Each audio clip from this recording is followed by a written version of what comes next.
মার্জিয়ার চাচার বাড়ির লোক সকল আসছে। মার্জিয়া রান্না করছে যত্ন করে। রাবেয়াও টুকটাক উৎসাহী। অন্তুকে বুঝিয়েছেন, দেখতে এলেই বিয়ে হয় না, তাছাড়া কুটুমও। আমজাদ সাহেব বাজারে গেছেন হালকা পাতলা দই মিষ্টির ব্যবস্থা করতে।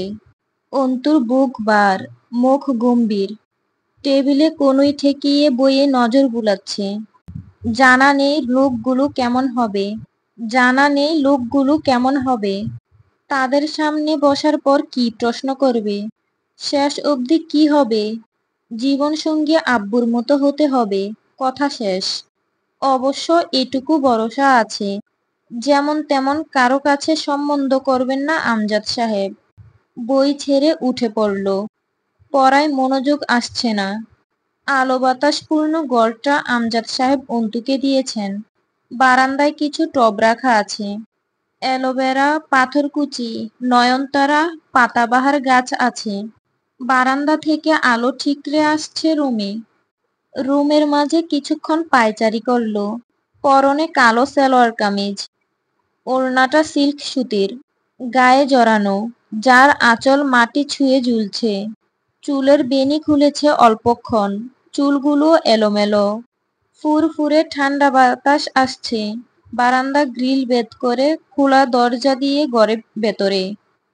অন্তু পায়চারি করতে করতে হঠাৎই গেয়ে উঠল গুনগুনিয়ে, আগে কত বৃষ্টি যে দেখেছি শ্রাবণে, জাগেনি তো এত আশা ভালোবাসা এ মনে। অন্তু থমকালো। সে এমন যুবতী সুলভ আচরণ সচরাচর করে না। মুচকি হাসল। ফর্সা দেহে কালো পরিচ্ছদ দারুণ চমকাচ্ছে। তার উপর সূর্যরশ্মির প্রতিসরণাঙ্কন ঝিকিমিকি করে উঠছে মাঝে মধ্যেই। বাড়ির দরজায় কেউ এসেছে। পায়চারি থামালো, আবার শুরু করলো। আমজাদ সাহেব ফিরেছেন। রাবেয়া দরজা খুললেন। দৃশ্য অন্য কিছু। তিনটে যুবক দাঁড়িয়ে আছে। জয়ের পরনে চিরায়ত সাদা থানের লুঙ্গি ও লম্বা দেহটাতে লুঙ্গির উপর গায়ে জড়ানো শাল চাদর বেশ মানায় তার সাথে। হাসি মুখে সালাম দেয় সুন্দর করে। আসসালামু আলাইকুম চাচিমা, আমি জয়, জয় আমির, মেম্বারের বাগ্নী। রাবেয়া পিছিয়ে দাঁড়িয়ে হাসলেন। ওহো জয়, আয় আব্বা ভিতরে আয়।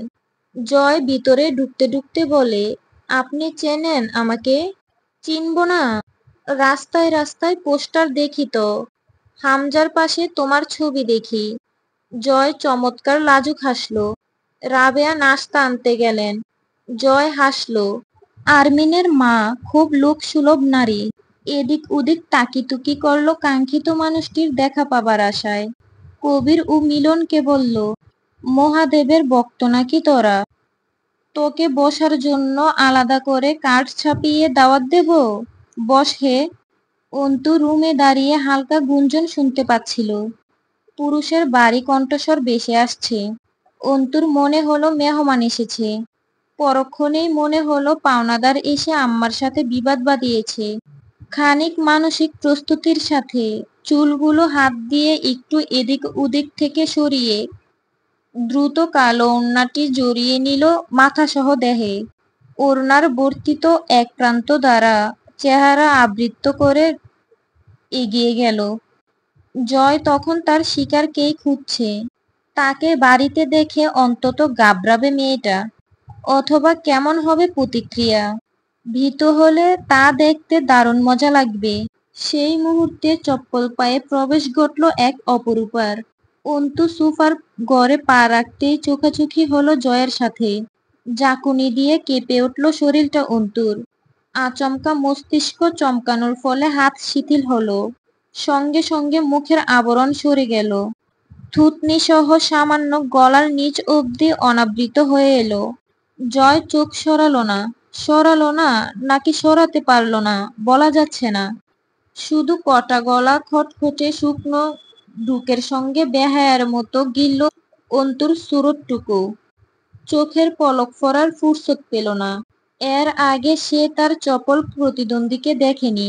শুধু দেখেছে বর্ষার ফলার মতো ঘন পাপড়ি ঝাপটানো চোখজোড়া। আজ অন্তুর অসামান্য সুন্দর রূপ তাকে থমকে রাখল ক্ষণকাল। চোখে ফুটে উঠল বহু কিছুর সংমিশ্রণ। প্রথমে ক্রূর হাসি ছিল, সেটা একসময় বিলীন হয়ে অভিভূত হলো চোখ দুটো। ধীরে ধীরে তাতে মিশল ক্রমশ মুগ্ধতা। বেশি হলে 4 সেকেন্ডের ব্যবধানে এই মহা অঘটন ঘটে গেল। জয়ের চোখে বিঁধে রইল অন্তুর ফর্সা চিবুক ও গলার নিচের বুকের উপরিভাগ। চোখের পলকে মুখের আবরণ তুলে নিল অন্তু। মেরুদণ্ড শক্ত করে দাঁড়ালো। অসহায়ের মতো দুটো ডুব গিলল মেয়েটা। সর্বনাশ হয়ে গেছে। সে নিজেকে সামলে বলে উঠল, আপনি আপনি এখানে এসেছেন কেন? বাড়ি অবধি পৌঁছে গেছেন? আগে থেকেই চিনতেন আমার বাড়ি? জয় চোখ বুজে হাসল। অনুভব করে কণ্ঠটা। অমন সুন্দর কণ্ঠস্বরের সাথে মিশ্রিত তেজ কণ্ঠের শোভা বৃদ্ধি করেছে নাকি বেমানান ঠাউরাচ্ছে? সর্বোপরি কণ্ঠের গভীরে যে একটা ব্যথা ও দুর্বলতা তিরতির করছে, তা জয়কে সাম্রাজ্য জেতার সুখ দেয়। ইচ্ছের বিরুদ্ধে পর্দা হটা। মর্যাদা সম্পূর্ণ যুবতীর বাড়িতে জয় আমিরের মতো অসাধু যুবকের প্রবেশ অস্বস্তি, তা উপলব্ধি করে জয় আমির গা দুলিয়ে হাসে। পায়ের উপর পা তুলে বসল। হাত জাকিয়ে হাত ঘড়ি কবজির উপর তুলে গায়ের চাদর গুটিয়ে নিয়ে সোফার উপরিভাগে হাতটা ছড়িয়ে নিয়ে আরাম করে বসে তবে অন্তুর প্রশ্নের জবাব দেয়। বাড়িতে অতিথি এলে এভাবে ট্রিট করো আরমিন? Not good. ছ্যাঃ। অন্তু বলল, অতিথি ভেদে আচরণের রং ভিন্ন ভিন্ন রকমের হয়। হ, আমারে অতিথি হিসেবে একটু বেশিই পছন্দ হবারই কথা। আফটার অল আমি। অন্তুর মুখের কাঠামো শক্ত হয়। রাবেয়া এলেন তখন। তার মুখে স্মিত হাসি। জয় নিজের ফর্ম চেঞ্জ করে ভদ্র হয়। রাবেয়ার হাতে ট্রের দিকে চেয়ে বলল, আরে চাচিমা, এসব কি? দুটো কথা বলতে এসেছি। তা না শুনে কি সব আয়োজনে লেগেছেন? আমি সকালে পেট ভরে খেয়ে বেরোই। ছেলে, বেশি কথা বলো। একটু দমক একটু স্নেহ মিলিয়ে রাবেয়া বলেন, খা বাপ, আমি ঠান্ডা পানি আনি। অন্তু হতাশ হয়। তার মাটা ভীষণ সরল। যে কোনো মানুষকে বড্ড খাতির করেন, যুবক যুবতীকে বিশেষত। মহানবী যুবকদেরকে ভালোবাসতেন, তাই। সেই সময় জয় এক টুকরো খাবার তুলে দাঁতের আগায় ছোট্ট কামড় দিয়ে রাবেয়ার চোখ বাঁচিয়ে চট করে অন্তুকে চোখ মারল। শয়তানের মতো হেসে নিয়ে রাবেয়াকে জিজ্ঞেস করলেন, আজ কোনো আয়োজন আছে নাকি বাড়িতে চাচিমা? গম গম করছে বাড়ি কেমন? রাবেয়া হাসলেন, হরে বাপ, আমার ছেলের শ্বশুর বাড়ির লোক আসতেছে, সাথে অন্তুরে দেখতে আসতেছে। জয় ভ্রু উঁচিয়ে হাসল, আচ্ছা, তাই নাকি? অন্তু মায়ের সরলতায় আফসোস করে, কিন্তু ভেতরে গেল না। কি উদ্দেশ্যে এসেছে জয় আমির, তা অনিশ্চিত। রাবেয়াকে একা এই লোকটার কাছে ফেলে রেখে যাওয়া যায় না। রাবেয়া জিজ্ঞেস করলেন, কেন আইছিলি বাপ? জয় মধুর হাসি হাসল, আসলে চাচিমা, ক্লাবের চাঁদা নিতে এসেছিলাম। জোর জবরদস্তি নেই কোনো, ইচ্ছে হলে। রাবেয়া উঠে দাঁড়ালেন, এমনি বলতেছো কেন? পাড়ার ক্লাব তো আমাদের সুরক্ষা। হামজা, তুমি, এরা তো সোনার ছেলে। দাঁড়াও, আমি আসি। রাবেয়া গেলে অন্তুর উপর খেক খেক করে উঠল জয়। আম্মাজান তো ভালোই। তুমি শালি এরকম খিটখিটে কেন? অন্তু তাচ্ছিল্য করে হাসল, দুর্ভাগ্যবশত আম্মা আপনার প্রকৃতি জানে না। কেন এসেছেন সেটা বলুন। তোমারে দেখতে আইছিলাম। তুমি যা খেচড়া। দৈন্য করলেন, দেখা হলে যান এবার। জয় ডকডক করে এক গ্লাস পানি খেলো। দুপাশে মাথা নেড়ে বুঝালো সে যাবে না। অন্তু জেরা করলো, আপনাদের ক্লাবের জন্য চাঁদা চাইতে আসতে লজ্জা করলো না? কি কাজে লাগে ওই শয়তানের গাটি? সত্যি করে বলুন তো, সমাজের মানুষের কোন উপকারটা হয় ওখান থেকে? জয় অন্তুর অনাবৃত মুখের উপর বেসে থাকা উজ্জ্বল চোখ জোড়ার দিকে তাকিয়ে চমৎকার হাসে। দাঁত কিরমির করে বলে, বাড়ি বয়ে এসে যদি থাপড়ে যাই, ব্যাপারটা খারাপ দেখাবে না আরমিন? চুপ করো, নয়তো তোমার মাটা মানার মতন ভদ্রতা আমার নেই। থাপড়ে 4টে দাঁত উপড়ে দেব। বাড়ি অবধি যখন চলে এসেছি, তোমার গলা চিপে ধরে দম আটকে মারতে কতক্ষণ? অন্তু চুপ রইল। সে ভয় পাচ্ছে না এমন নয়, জয়ের মতো উগ্র ছাত্র নেতাদের ভয় পাওয়াই নিয়ম। ওরা জঙ্গলি। জয় মুখ বেঁকছে হাসি। আজ নাকি বলি দেওয়া হবে তোমারে? কোন মনসুর আসতেছে দেখতে? নজর বুলিয়ে অন্তুর পুরো আপাদমস্তক উপর নিচ করে দেখে। ভালোই লাগছে। অন্তু সেই নজর লক্ষ্য করে জমে গেল যেন। বাড়ি বয়ে এসে এক অমানব তার শরীর মাপছে। আতঙ্কিত শিহরে তার গা জ্বনজ্বন করে ওঠে। সে সময় রাবেয়া উৎফুল্ল পায়ে রুমে ঢুকলেন। তার হাতে জড়ানো মুচড়ানো 200 টাকার নোট। জয় কবিরকে ইশারা করে টাকা নিতে। রাবেয়া হেসে বলল, চলবে তো? হবে এতে? কত কি দিয়েছে টাকা জয় দেখেনি। তার নজর ছিল অন্তুর শরীরে। ওভাবেই সে সন্তুষ্ট চিত্তে দ্রুত মাথা নাড়ে। চলবে? হ্যাঁ হ্যাঁ চলবে চাচিমা। না চললে এক ধাক্কা মারবো।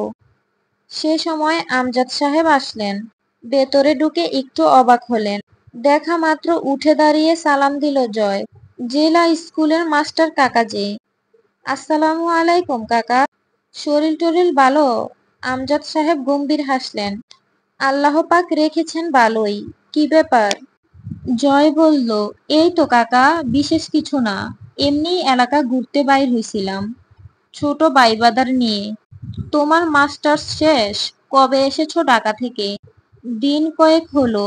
আপনি নাকি রিটায়ার করেছেন? করতে তো সকলকেই হয় রে বাপ। আমজাদ সাহেব ভেতরে ঢুকে গেলেন। অন্তু গেল না। রাবেয়া জিজ্ঞেস করলেন, তোমার আব্বা আম্মা সব ভালো আছে তো জয়? জয় একটু বিপাকে পড়ল এবার। ঠোঁট কামড়ালো। এরপর কিছু ভেবে একটু হাসলো। ওই পারে ভালোই আছে মনে হয়। মরার পর আর দুঃখ কিসের মানুষের? আটকে উঠলেন রাবেয়া। সে কি, কেউ নেই? জয় জবাব দেয় না। অন্তু এই প্রথম জয়ের মুখটা কিঞ্চিত শুকনো দেখল। রাবেয়ার মায়া হলো তাগড়া ছেলের অমন নীরব অপারগ মুখ দেখে। সস্নেহে কাছে গিয়ে বসে চুলের বাজে হাত বুলান। একা থাকো বাড়িতে? মামার কাছে থাকি। এ পর্যায়ে চট করে উঠে দাঁড়ায় সে। আজ আসি, আবার আসবো। উঠে দাঁড়াতেই একদম যেন তাল গাছ দাঁড়িয়ে যায়। এতখানি লম্বা চওড়া শরীর। রাবেয়া তার পাশে ধান গাছের মতো উঠে দাঁড়ান। আচ্ছা। রাবেয়া বলেন, আবার আসবে, মাঝে মধ্যেই আসবে কিন্তু। জয় আচমকা বলে ফেলল, আচ্ছা আম্মা। মুহূর্তের মাঝেই সংশোধন করে, চাচি আম্মা। রাবেয়া বললেন, আম্মা বললে পাপ হবে নাকি? বলতে মন চাইলে বলবে। যাওয়ার উদ্দেশ্যে পা বাড়িয়ে আবার ফিরে তাকায় অন্তুর দিকে। এবার দেখা যায় ঠোঁটের কোণে স্বভাবজাত বাজে হাসি। অন্তু চোখ নামিয়ে নেয়। বুকে অস্থিরতা আতঙ্ক লাগে। জয় বেরোনোর সময় সেদিন পাড়ার দুটো মহিলা ঢুকেছিল অন্তুদের বাড়িতে। জয় সহ কবির লিমনকে ঘুরে ঘুরে দেখছিল তারা। অন্তুর ভয় হয়েছিল কেমন। বাঁকা নজর, বাঁকা চিন্তাধারা মহিলাদের। না জানি কোথায় গড়ায় এই নীরব দৃষ্টি। বাইরে বেরিয়ে রোদ চশমা চোখে লাগায় জয়। বাইরে ভালোই রোদ। কবির বলল, ভাই, আমাদের ক্লাবের চাঁদার জন্য তো আগে এই দিকে আসা হয় নাই। চাঁদা তো বাজারের সাইডে তুলি। তাতে কি? গতকালের পিকনিক আজ আছে, সেজন্য টাকা নিলেন? জয় বিরক্ত হলো। তোর মনে হয় আমাদের পিকনিক এইসব বালের টাকায় হয় বা হবে? গু খাওয়া ছেড়ে দিয়েছিস নাকি বেশি খাচ্ছিস আজকাল? এই ব্যাপারে আর প্রশ্ন করিস না, অফ যা। কবির গোমরা মুখে বলল, কি করব তাহলে এই টাকা? জয় হাসলো। কত দিছে? 200 ভাই। জয় নাক কুচকালো। একটু চুপ থেকে বলল, যা, আর কিছু লাগিয়ে দিয়ে 1 প্যাকেট বেনসন এন্ড হেজেস আন। যদি হয় তো 1 বোতল বাংলা মালও আনতে পারিস। পিকনিকে যতক্ষণ রান্না শেষ না হয় চলবে। ক্লাবের পেছনে বিশাল খোলা মাঠ। সেখানে ব্যাডমিন্টনের তারজালি টানানো। লাইট লাগানো হয়েছে। কোট আঁকানো হয়েছে। কেউ কেউ র্যাকেট দিয়ে শাটল কর্ক টুকাচ্ছে সেখানে। ক্লাবের দোতলা মরিচা ধরা বিল্ডিং। দোতলার উপরে পিছনের দিকে মাঠের উপরের খোলা বারান্দা বা ছাদ অথবা সিঁড়িঘরের মতো। 7-8 জন ছেলেরা দাঁড়িয়ে বসে আছে সেখানে। অর্ধেক কার্নিশের উপর ঝুঁকে দাঁড়িয়ে আপন মনে সিগারেটের ধোঁয়া গিলছে জয়। এই সময় সে গা গরম রাখতে ব্যাডমিন্টনে নেমে পড়ে। জম্পেশ পিটিয়ে যায়। গেমে নিয়ে একাকার হয়ে যায় শরীর। আজ রান্নার কাছে না গিয়ে বরং উদাস চোখে উপরে উঠে এসেছে সিগারেটটা কাঁধে নিয়ে। তারপর একটা করে সিগারেট জ্বালাচ্ছে। হামজা ঢুকলো। সকলে একযোগে দাঁড়িয়ে সালাম ঠুকলো। হামজা জয়ের পাশে দাঁড়িয়ে আকাশের দিকে তাকিয়ে জিজ্ঞেস করলো, কি ভাবছিস? ভাবছি না। কি হয়েছে? কোনো সমস্যা? সমস্যাই তো। কি? জয় তাকালো। আমার জীবনের সবচেয়ে বড় সমস্যা হলো আমার জীবনে কোনো সমস্যা নাই। এই সমস্যাটাই একটা সমস্যা না ভাই? হামজা গম্ভীর মুখে বলল, সিগারেটটা দে। জয় দিল না। হামজা কেড়ে নিল সিগারেটটা জয়ের ঠোঁট থেকে। তাতে টান দিয়ে বলল, বাবুক হয়ে আছিস কেন? আজ আরমিনকে দেখলাম। বিশেষ কিছু? না, নতুন কিছু। তাকালো হামজা। জয় স্বগতোক্তি করে, চেহারা দেখেছি আজ ওর ভাই। তাতে কি? শালি মেলা সুন্দরী আছে। মানে বহুতই দেখছি। এত ভালো লাগে নাই কাউরে দেখা। একদম যারে কয় করাক টাইপের সুন্দরী। কি চোখ, নাক, ঠোঁট, মাইরি, তাক লাইগা গেছিল আমার, সিরিয়াসলি। হামজা হেসে ফেলল। মাথার সার্কিট ফিউজ হয়ে গেছে তোর? হ, আগে বহু মাইয়া দেখছি, মাগার আমারে বিশেষভাবে আকর্ষণ করবার পারে নাই। আগেও ওর চোখ দেখেছি, কিন্তু সেই রকম ভাবে খেয়াল করি নাই। আজ কিছুক্ষণ খালি বেবেলার মতো চাইয়া দেখছি। ছে, এমনি যে বাপশালী, আবার যদি এমনি ঠুটকা খাই তাহলে তো। অবশেষে বিশাল সমস্যায় পড়েছিস, অর্থাৎ তোর সমস্যার শেষ। জয় হামজার চোখে তাকিয়ে হু হু করে হেসে উঠল। সাথে হামজাও চট করে হাসি থামিয়ে বলল, ইচ্ছে করে কানের নিচে চারখান বাজাই। কথা শেষ করে ডুব গিলল। যেন কথা ফুরায়নি তবুও থামলো জয়। হামজা হাসলো। এরপর জয় হ্যাঁসফ্যাঁস করে উঠল। এরপর থেকে শান্তি লাগতেছে না। বুকে বড় জ্বালা। আকাশের দিকে তাকায়া আছি। মাঝে মধ্যেই ফর্সা মুখটা বেশি উঠতেছে। যেমনি আগে সিনেমায় দেখতাম, চিঠির পাতায় চিঠির প্রেরকের মুখ ওপেন। দেখতে খুব ভালো না? মেলা ফর্সা। নিজের হাতের পিঠ দেখিয়ে বলল, মানে আমার গায়ের রঙের সাথে মিলবে না। হিংসা হচ্ছে আমার। আমার সাথে দাঁড়ালে আমারে কালা লাগবে দেখতে। ওর কালা জামার হাতার ভিতর দিয়া হাতটা সেই রকম ফর্সা দেখা যাইতেছিল। হামজা হেসে ফেলল। জয়ের তার সব ফিউজ হয়ে গেলেও সে জীবনেও নিজের ভাব নষ্ট করে কারো তারিফ করে না। জীবনে একটা প্রেম করেনি। গার্লফ্রেন্ডের নাকি কথা মানতে হয়, তারিফ করতে হয়, রাগ মানাতে হয়। জয় নিজেও কপালে হাত রেখে চোখ বুজে হেসে ফেলল। ধপ করে চেয়ারে বসে হাসি মুখেই গাড়ে হাত ঘষে আকাশের দিকে চোখ বুজে মুখ তুলে আড়মোড়া বাঁধল। হঠাৎই বলে উঠল, আরমিনকে লাগবে আমার। হামজা সিগারেট ফেলে দিল। লাগবে? গ্রোসারি শপের পণ্য নাকি? ভাই, জ্বালানোর জন্য হইলেও লাগবে। আমার তো এইটুকুও সহ্য হইতেছে না। আমি ছাড়া কেউ ওরে দেখব? আজ নাকি কোনো শালার ছেলে দেখতে আইছিল ওরে। ওই শালারে পন্দাইতে মন চাইতেছে। এই শালা কবির আর লিমনও দেখছি। এই শালা, তোরা কি তাকাইছিস কে? চোখ সংযত রাখতে পারো না শালা? পুরুষের মূল গুণ হইল চোখের পর্দা করা। কিলবিল করে না? কবির জিজ্ঞেস করলো ইতস্তত করে, ভাই, আপনি কি মাইয়ার প্রেমে পড়ছেন? গলা কাঁপিয়ে হাসল জয়। হ, অত্যাধিক মাত্রায় প্রেম। এই প্রেমের খাতিরে ওই চিংড়িরে কুরবান করতেও রাজি আছি রে কইব্রা। সিঁড়ি বেয়ে নামতে নামতে বলল, ওইসব আমার সিলেবাসে নাই হে। প্রেম হচ্ছে একটা কমিটমেন্ট, মানে আটকে থাকা। জয় আমের কোথাও কখনো কমিটমেন্ট হতে পারে না। ওইসব বুদাইদের কাজকাম।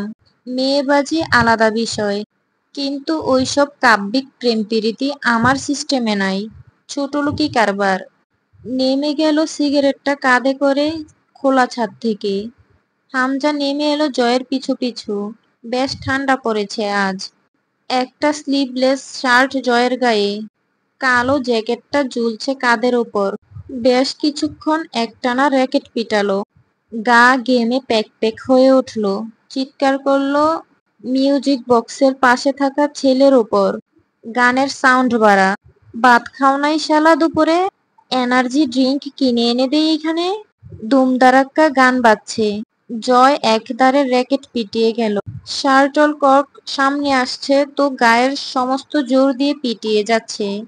একবারও মাটিতে পড়ার সুযোগ দিল না। এমন ভাবে দাঁত খিচে খিচে পিটিয়ে আঘাত করছে যেন কোনো চাপা ক্ষোভ জারছে এই পেটানোতে। ক্লান্ত হয়ে এসে ভেজা ঘাসের উপর শুয়ে পড়ল। এই পথ আগেরই মতন, ঠিক তেমন আছে। এই রাত সেই রাতের কত কথা বলে। চলে যাওয়ার বিষাদ সুর এখনো হৃদয়ে বাজে। তারপরেও কেন যেন এখানেই ফিরে আসে। সব ভুলে গিয়ে আবারও হারাতে চায়। তার পরেরটুকু আর গাইল না। আবার নতুন সুর তুলল গিটারে। এবার জাজালো সুর উঠছে। ছেলেরা বিমোহিতের মতো ডুলছে তালে তালে। জয়ের প্রাণোচ্ছল চঞ্চলতা ক্লাবের ছেলেদের প্রাণশক্তি যোগায়। ওরা নেশাক্ত এক একটা জয়ের ওপর। জয়ের গানের গলা অদ্ভুত সুন্দর। কেমন এক গা ছমছমে মাথায় কেঁপে ওঠে গলাটা। সে গলা ছেড়ে ব্যান্ড পার্টির মতো মাথা নাড়িয়ে পাগলের মতো গান গায়। জয় আবার গাইল, তুমি কি দেখেছ কবু জীবনের পরাজয়? দুঃখের দহনে করুণ রুদনে তিলে তিলে তার ক্ষয়। সকলে বিমোহিতের মতো চেয়ে রয় জয়ের বুজা চোখ দুটোর পানে। গলা ছেড়ে মনের গভীর থেকে গান গাইছে। একমাত্র বোধ হয় গান গাওয়ার সময় জয় মনের গভীরে ডুব দেয়। অন্যথায় তাকে কখনো সিরিয়াস বা ইমোশনাল হতে দেখা যায় না। অথচ এই গিটার তার বহিঃপ্রকাশ। অল্প একটু সত্যতা আর পরম স্নেহের দন। আবারও অন্য সুর তুলে গলা বাঁচিয়ে চেঁচিয়ে গাইল, খাজার নামে পাগল হইয়া ঘুরি আমি আজমির গিয়ারে। এত করে ডাকলাম তারে, তবুও দেখা পাইলাম না। ওরে পাগল ছাড়া দুনিয়া চলে না। ওরে মন পাগল ছাড়া দুনিয়া চলে না। রান্নার কাজে এসব দেখাশোনায় খুব পটু। নিজের এলাকার তদারতিতে ক্লাবের শত শত ছেলেদেরকে পালছে, যারা ওর পাপ দেখে না। হাতাটা হাতে নিয়ে মাংসে নাড়া দিতে গলা ছাড়ল, তুই পাগল তোর মনও পাগল। পাগল পাগল করিস না, পাগল ছাড়া দুনিয়া চলে না। হামজা ফোনে কথা বলছিল। দেখে মনে হয় সহ্য হলো না। দৌড়ে গিয়ে হামজার কাঁধে ওঠার চেষ্টা করলো। হামজা তাল হারিয়ে পড়ে যেতে নিয়ে আবারও ফোন টোন রেখে মাঠের উপরে তেড়ে গেল জয়ের দিকে। জয় ছুটছে অন্ধকারের দিকে। পেছনে তেড়ে দৌড়াচ্ছে হামজা। এখন বেশ কিছুক্ষণ দুজন অন্ধকারে কাটাবে। মাঠের আলের ওপর বসে কিসের গল্প জমাবে? হামজার কাঁধে মাথা রাখবে জয়। এরপর রাত ফুরিয়ে যাবে। দুজন দৌড়ে আবারও ঘুরে এলো। হামজা ফুপিয়ে গিয়ে বসলো শিশির ভেজা মাঠের উপর। খানিক বাদে কোত্থেকে দৌড়ে এসে হামজার কোলের উপর মাথা রেখে ঠান্ডা ঘাসের ওপর টান টান হয়ে শুয়ে পড়ল জয়। জয়ের সামনে হামজার নেতৃত্ব ও গম্ভীর্য কোনোদিন টেকে না, যত সিরিয়াস মুহূর্তই হোক। ওই জয়ের সাধ্য আছে হামজাকে জ্বালিয়ে এক মুহূর্তে সব পণ্ড করার। বোটের হিড়িক বেঁধেছে চারদিকে। শোরগোল লেগেছে এলাকা জুড়ে। পোস্টার লাগানোর ব্যস্ততা চলছে চারদিকে। পিবিআই কার্যালয়ে নতুন ব্যস্ততা। আখির মর্গ টেস্টের রিপোর্ট এসেছে। মোস্তাকিনের পূর্বধারণা কাটায় কাটায় মিলছে। তার সন্দেহ মাফিক। কারো বিরুদ্ধে কোনো প্রমাণ আসেনি রিপোর্টে। মোস্তাকিনের এখন ইচ্ছে করলো রিপোর্ট তৈরি করা ডাক্তারের মুখের ভেতরে পিস্তলের নল ঢুকিয়ে দিয়ে জিজ্ঞেস করতে, যে কারা আঙ্গুল ঘুরিয়েছে রিপোর্ট অবাস্তব এবং স্ক্রিপ্টেড তৈরিতে। বেশ কিছুক্ষণ রিপোর্ট দেখে সেটা ছুঁড়ে ফেলার মতো টেবিলে ছুঁড়ে ফেলল। এমন কিছু রিপোর্টে নেই যা দ্বারা অপরাধীর শনাক্ত করা যায় বা কোনো ক্লু পাওয়া যায়। পুরো নিরপেক্ষ একটা রিপোর্ট, যেখানে শুধু প্রকাশ পেয়েছে আখিকে মারা হয়েছে কিভাবে, তার দেহ কি কি ক্ষতি সাধিত হয়েছে। লাশ আখির বাড়িতে পাঠানো হয়েছে। এখন আর ওদের বাড়িতে গিয়ে বিশদ জিজ্ঞাসাবাদ ছাড়া এই কেস টানার এনাদার কোনো ওয়ে রইল না। মোস্তাকিন বেরিয়ে এলো নিজের কেবিন থেকে। বাইরে কিছু কাজবাজ রয়েছে। বোরকায় আবৃত একটা মেয়ে এগিয়ে আসছে কার্যালয়ের ভিতরে। দাঁড়ালো মোস্তাকিন, ভ্রু কুঁচকে চেয়ে রইল। মেয়েটাকে দেখে পরিচিত লাগছে। ভার্সিটি চত্বরে দাঁড়িয়ে থাকতে দেখেছিল, ধাক্কাও খেয়েছিল তার সঙ্গে এই মেয়েটাই।